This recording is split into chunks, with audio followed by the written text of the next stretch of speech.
Unprecedented in scale and speed. That's what emergency services called last year's Grenfell Tower fire in London. And today, on the fire's first anniversary, the city remains scarred as people look for healing, but they're also looking for justice for residents trapped in that 24-story inferno. A total of 72 people died because of that fire. Today, the city honors their memory.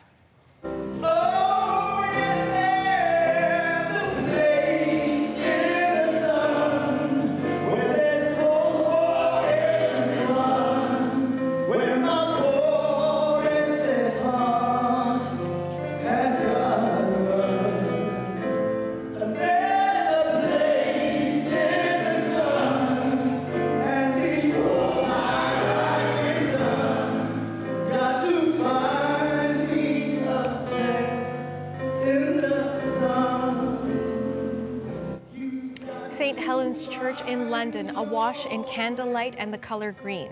Now that color, as well as the green heart, are now symbols of the tragedy. This memorial service is just one of many commemorations happening today. Dominic Velitis is standing by Grenfell Tower. So Dominic, we're getting a sense of some of the events that are taking place over the course of the day. What else is going on? Well, as you say, Natasha, plenty of events taking place today, and indeed in the last 20 minutes or so, I think we can show you some pictures now. The first of two silent marches passed by on the street behind me here. Around about 200 people, we think, were involved in that. It was a very moving moment, a very somber moment to see indeed, and there will be another march like that later on this evening as well. But earlier on today, the survivors and the bereaved gathered at the base of Grenfell Tower itself to pay their respects to the 72 people who lost their lives in that devastating fire 1 year ago. It began with a very moving rendition of Lean on Me by a local gospel choir. After that, Natasha, a new community mosaic was unveiled, and then there was a reading from the Quran, which was in turn followed by members of the community here reading out the names of the 72 people who lost their lives a year ago today. A very difficult moment, a very somber moment. And then that led to the national 1 minute of silence, which was led from Grenfell Tower here today. I say it was 1 minute, it was actually more like 72 seconds, 1 second for each of those who lost their lives. Proceedings coming to an end now, for the time being anyway. Earlier we caught up with some of those who took part. Here's what they had to say. We all knew that it would actually resurface a lot of emotions and trauma and stuff, but you can't really explain or anticipate what it's going to be like. You see people writing down like a list of I will miss you, their mum, their dad, their brother, their sister, everyone. It was a lot because there were lots of people there that were really directly affected, and you could almost like feel like.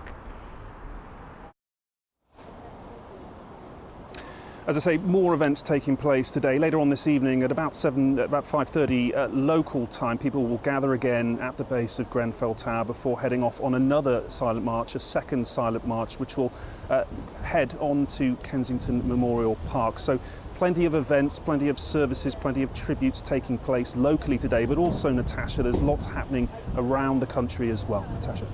You know, Dominic, as we watch these events unfold over the course of the day, all these people remembering, but they really have been remembering for the past year. And there's a public inquiry taking place right now because people are demanding answers and they want to make sure this doesn't happen again. So where do things stand on that? Yeah, that's quite right. The Grenfell Tower inquiry actually began last month. It is expected to last more than a year. There is still, Natasha, a sense of anger in this community about what happened here a year ago. Here's one Londoner we caught up with earlier on, a man by the name of Ahmed Cabello. Here's what he had to say. People that perished in that tower, they are us, we are them. They look like us, they're poor people of colour, and we believe that's the reason why this tragedy happened. The building was under-regulated, flammable cladding, and because of the flammable cladding, this is what led to the tragedy. We feel that had the people who lived in that tower been of a richer ilk, then this wouldn't have happened. Now, the Grenfell Tower inquiry has been put on hold this week to allow those directly affected the time and the space to remember those who were lost 1 year ago today. It will reconvene on Monday, when it will refocus its efforts to try and find out exactly what happened here a year ago today, why it happened, and perhaps equally importantly, what can be done to ensure nothing like this ever happens again. Natasha. CBC's Dominic Velitis standing by Grenfell Tower in London. Thank you.